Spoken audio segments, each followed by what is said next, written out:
ಒಬ್ಬ ಪತ್ರಕರ್ತರನ್ನ ರಾಜ್ಯದಲ್ಲಿ ಅದರಲ್ಲೂ ಕರ್ನಾಟಕದ ಬಾಗಲಕೋಟೆ ಜಿಲ್ಲೆ ಜಮಖಂಡಿ ಗ್ರಾಮೀಣ ಪೊಲೀಸ್ ಠಾಣಾ ವ್ಯಾಪ್ತಿಯಲ್ಲಿ ನಡೆದಿರುವಂತಹ ಘಟನೆ. ಪತ್ರಕರ್ತರಾದ ಬಸವರಾಜ್ ಕಾನ್ಗೊಂಡ ಸಾವಿಗೆ ಇದೀಗ ಬಿಗ್ ಟ್ವಿಸ್ಟ್ ಒಂದು ಸಿಗ್ತಾ ಇದೆ. ಮೊದಲಿಗೆ ಮೇಲ್ನೋಟಕ್ಕೆ ಇದೊಂದು ಆಕ್ಸಿಡೆಂಟ್ ಅಂತ ಪ್ರಕರಣ ದಾಖಲಾಗಿತ್ತು. ಅಪಘಾತಕ್ಕೀಡಾಗಿ ಸಾವನ್ನಪ್ಪಿದ್ದಾರೆ ಅನ್ನುವಂತಹ ಪ್ರಕರಣವನ್ನ ಜಮಖಂಡಿಯ ಗ್ರಾಮೀಣ ಪೊಲೀಸ್ ಠಾಣೆಯಲ್ಲಿ ದಾಖಲು ಮಾಡಲಾಗಿತ್ತು. ಪ್ರಕರಣವನ್ನ ಕೈಗೆತ್ತಿಕೊಂಡಂತಹ ಪೊಲೀಸ್ ಇಲಾಖೆಗೆ ಬಸವರಾಜ್ ಕಾನ್ಗೊಂಡ ಅವರ ಧರ್ಮಪತ್ನಿ ನೀಡಿರುವಂತಹ ಪ್ರಕರಣವನ್ನ ದೂರನ್ನ ಪರಿಶೀಲಿಸಿ ಏನು ಇವತ್ತು ಜಮಖಂಡಿಯ ಗ್ರಾಮೀಣ ಪೊಲೀಸರು ಉನ್ನತಾಧಿಕಾರಿಗಳು ಎಸ್ಪಿ ಮಟ್ಟದ ಉನ್ನತಾಧಿಕಾರಿಗಳು ಅಡಿಷನಲ್ ಎಸ್ಪಿ ಅಂತ ಉನ್ನತಾಧಿಕಾರಿಗಳು ತನಿಖೆಯ ಅಖಾಡಕ್ಕೆ ಯಾವಾಗ ಇಳಿದ್ರೋ ಆಗ ಪ್ರಕರಣದ ಸತ್ಯಾಸತ್ಯತೆ ಬಯಲಿಗೆ ತರುವಲ್ಲಿ ಪ್ರಮುಖ ಪಾತ್ರ ವಹಿಸಲಾಯಿತು.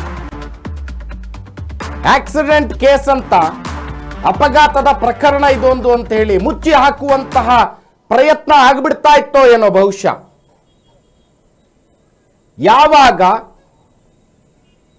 ಜಿಲ್ಲಾ ಎಸ್ಪಿ ಅವರು ಅಡಿಷನಲ್ ಎಸ್ಪಿ ಅಂತಹ ಡಿವೈಎಸ್ಪಿ ಅಂತಹ ಉನ್ನತಾಧಿಕಾರಿಗಳು ಈ ಪ್ರಕರಣಕ್ಕೆ ತನಿಖೆಗೆ ಇಳಿತಾರೋ ಆ ಸಂದರ್ಭದಲ್ಲಿ ಈ ಒಂದು ಅಪಘಾತ ಪ್ರಕರಣ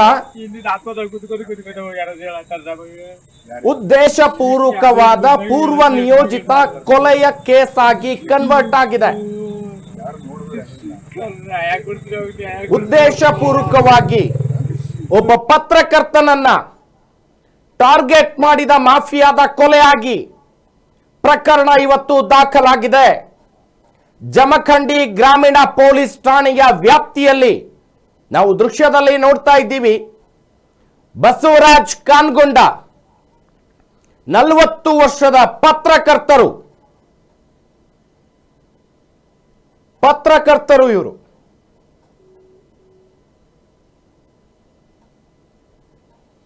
ಇವರ ಮೇಲೆ ಅಪಘಾತದ ಮಾದರಿಯಲ್ಲಿ ಇವರನ್ನ ಕೊಲೆ ಮಾಡಲಾಗಿದೆ. ಅಪಘಾತದಂತೆ ನಂಬಿಸುವ ಪ್ರಯತ್ನ ನಡೆದಿದೆ, ಹೋಲಿಕೆಯ ಪ್ರಯತ್ನ ನಡೆದಿದೆ. ವಿಷಯವನ್ನ ನಾವು ನೋಡೋದಾದ್ರೆ ಬಸವರಾಜ್ ಕಾನ್ಗೊಂಡ ಅವರ ಪತ್ನಿ ದೂರನ್ನ ನೀಡ್ತಾರೆ. ಯಾವಾಗ ಬಸವರಾಜ್ ಕಾನ್ಗೊಂಡ ಅವರು ರಬಕವಿ ಬನಹಟ್ಟಿಯಿಂದ ಜಮಖಂಡಿಗೆ ಪ್ರಯಾಣವನ್ನ ಮಾಡ್ತಾ ಇರ್ತಾರೆ. ಈ ಸಂದರ್ಭದಲ್ಲಿ ಮದರ್ಕುಂಡ ಗ್ರಾಮದ ಹತ್ತಿರ ಇವರು ಬರುವಂತಹ ಸಂದರ್ಭದಲ್ಲಿ ಟಾಟಾ ಏಸ್ ಗಾಡಿಯೊಂದು, ಅಶೋಕ್ ಲೈಲ್ಯಾಂಡ್ ಕಂಪನಿಯ ಟಾಟಾ ಏಸ್ ಗಾಡಿಯೊಂದು ಡಿಕ್ಕಿ ಹೊಡೆದು ಇವರ ಸಾವಿಗೆ ಕಾರಣವಾಗಿದೆ. ಸಾಮಾನ್ಯವಾದ ಅಪಘಾತ ಇದಾಗಿರಲಿಲ್ಲ. ಆಗ ಅವರ ಪತ್ನಿ ಅನುಮಾನವನ್ನ ವ್ಯಕ್ತಪಡಿಸಿ ದೂರನ್ನ ದಾಖಲು ಮಾಡಿದ್ದಾರೆ. ಆ ದೂರಿನ ಬೆನ್ನತ್ತಿ ಹೊರಟ ಪೊಲೀಸರಿಗೆ ಸಿಕ್ಕ ಮಾಹಿತಿ ನಿಜಕ್ಕೂ ಇಡೀ ಕರ್ನಾಟಕವೇ ಬೆಚ್ಚಿ ಬೀಳುವಂತಹ ಮಾಹಿತಿ ಸಿಕ್ಕಿದೆ. ಪತ್ರಕರ್ತರಾದ ಬಸವರಾಜ್ ಅವರು ಅಕ್ಕಿ ಮಾಫಿಯಾದ, ಪ್ರಮುಖವಾಗಿ ಅಕ್ಕಿ ಮಾಫಿಯಾ ಏನು ಈ ಒಂದು ಅವ್ಯಾಹತವಾದ ಕ್ರಿಮಿನಲ್ ಜಗತ್ತೇನಿದೆ,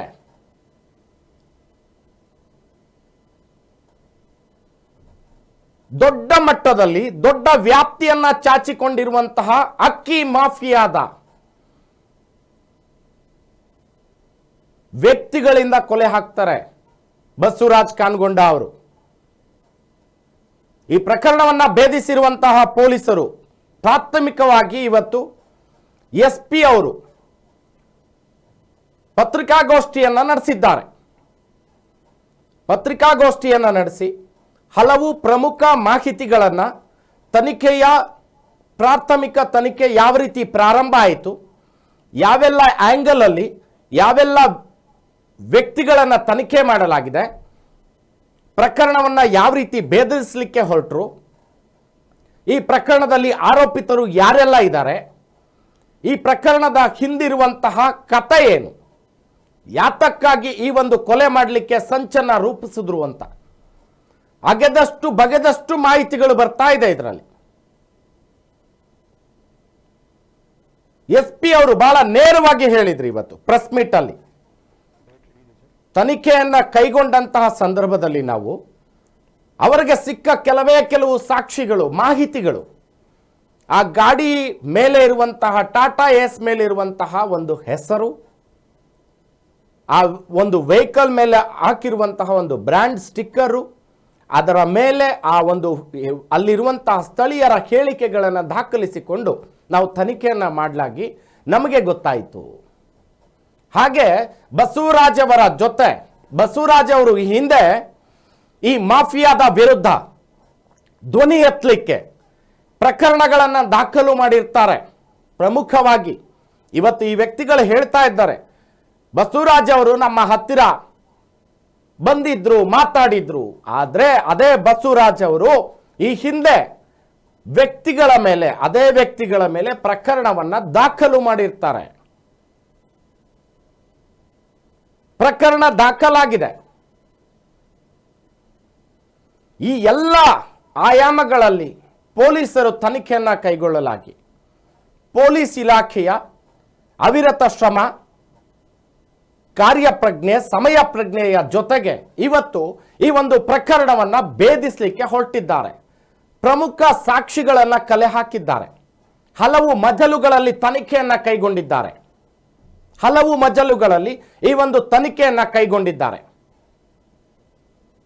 ಒಟ್ಟಾರೆ ಪ್ರಕರಣ ಏನು ಅಂತ ನಾವು ನೋಡೋದಾದ್ರೆ, ಒಬ್ಬ ಪತ್ರಕರ್ತನನ್ನ ಕರ್ನಾಟಕದಲ್ಲಿರುವ ಅಕ್ಕಿ ಮಾಫಿಯಾದ ಚೈನ್ ಲಿಂಕ್ ಇಂದ ಅಮಾನುಷ್ಯವಾಗಿ ಕೊಲೆ ಮಾಡೋ ಮಟ್ಟದಲ್ಲಿ ಹೋಗಿ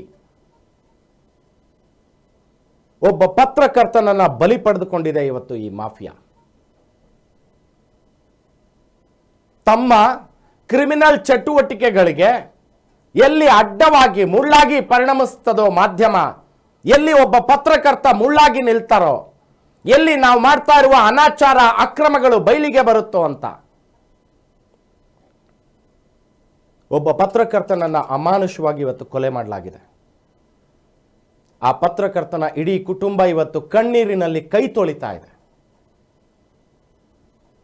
ಅವರ ತಂದೆ ತನ್ನ ಮಗನ ಸಾವಿಗೆ ನ್ಯಾಯವನ್ನ ಕೇಳ್ತಾ ಇದ್ದಾರೆ, ಅಂಗಲಾಚಿ ನ್ಯಾಯವನ್ನ ಕೇಳ್ತಾ ಇದ್ದಾರೆ. ನನ್ನ ಮಗನ ಸಾವಿಗೆ ನ್ಯಾಯವನ್ನ ಕೊಡಿಸಿ ಅಂತ ಪೊಲೀಸ್ ಇಲಾಖೆ ಮುಂದೆ ಅಂಗಲಾಚಿ ಬೇಡ್ತಾ ಇದ್ದಾರೆ. SP ಅವರ ಪ್ರೆಸ್ ಮೀಟ್ ಅಲ್ಲಿ ಪ್ರಮುಖವಾಗಿ ನಾವು ಗಮನಿಸಿರುವಂತಹದ್ದು, ಬಹಳ ನೇರವಾಗಿ ಅಧಿಕಾರಿ ಹೇಳಿದ್ರು, ಇಂತಹ ಒಂದು ಅಕ್ರಮ ಚಟುವಟಿಕೆ ನಡೀತಾ ಇದೆ, ಇದರ ಬಗ್ಗೆ ಮಾಹಿತಿ ಇತ್ತು, ಹಲವು ಪ್ರಕರಣಗಳನ್ನು ನಾವು ದಾಖಲು ಮಾಡಿದ್ದೀವಿ ಈ ಹಿಂದೆ ಕೂಡ. ಅಕ್ಕಿಯ ಕರ್ಮಕಾಂಡ, ಅಕ್ಕಿಯ ಮಾಫಿಯಾ ಏನಿದೆ, ಇವರ ವಿರುದ್ಧ ಈ ಹಿಂದೆ ಕೂಡ ಪ್ರಕರಣ ದಾಖಲಾಗಿದ್ದಾವಂತೆ. ಗಾಡಿಗಳನ್ನ ಸೀಸ್ ಮಾಡಿದ್ದಾರಂತೆ, ಜೈಲಿಗಟ್ಟಿದ್ದಾರೆ ಕ್ರಿಮಿನಲ್ಗಳನ್ನ. ಒಂದು ವೇಳೆ ಇಂತಹ ಈ ಒಂದು ಚಟುವಟಿಕೆಗಳಲ್ಲಿ ಯಾರೇ ಭಾಗಿಯಾಗಿದ್ರು ಅವರನ್ನು ಕೂಡ ತನಿಖೆ ವ್ಯಾಪ್ತಿಗೆ ಒಳಪಡಿಸ್ತೀನಿ ಅಂತ ಜಿಲ್ಲಾ SP ಅವರು ಬಹಳ ಖಡಾಖಂಡಿತವಾಗಿ ಹೇಳಿದ್ದಾರೆ. ಬನ್ನಿ ಇವತ್ತು ಪ್ರೆಸ್ ಮೀಟ್ ಅಲ್ಲಿ SP ಅವರು ಏನೆಲ್ಲ ಹೇಳಿದ್ರು, ಏನೆಲ್ಲ ಮಾಹಿತಿಯನ್ನ ಕೊಟ್ಟರು ನೋಡ್ಕೊಂಡು ಬರೋಣ. ಈಗ ನಮ್ಮ ಇಂಟ್ರೋಗೇಷನ್, ನಮ್ಮ ಇನ್ಕ್ವೈರಿ 8ನೇ ತಾರೀಕು ಬಗ್ಗೆ ಸ್ಪೆಸಿಫಿಕ್ ಆಗಿ ಹೇಳಬೇಕು ಅಂದ್ರೆ 8ನೇ ತಾರೀಕು ಬಸವರಾಜ್ ಅವರು ಅಶ್ವಾಕ್, ನಮ್ಮ ಪ್ರೈಮ್ ಅಕ್ಯೂಸ್ A1, ಮತ್ತೆ ಇನ್ನೊಬ್ಬ ರಾಘವೇಂದ್ರ ತೇಲಿ ಮೇಲೆ ಕೂಡ ಸುಮಾರು 100 ಕೇಸ್ ಅಕ್ಕಿ ವಿಚಾರವಾಗಿ ಲಾಸ್ಟ್ 2011 ಇಂದ 2024 ಅಲ್ಲಿ ಲಾಸ್ಟ್ ಕೇಸ್ ಆಗಿದೆ. ಅಲ್ಲಿ ತನಕ ಸುಮಾರು 100 ಕೇಸ್ ಆಗಿದೆ. ಅವನಿಗೆ ನಾವು ಗಡೀಪಾರ್ ಕೂಡ ಮಾಡಿದ್ದೀವಿ.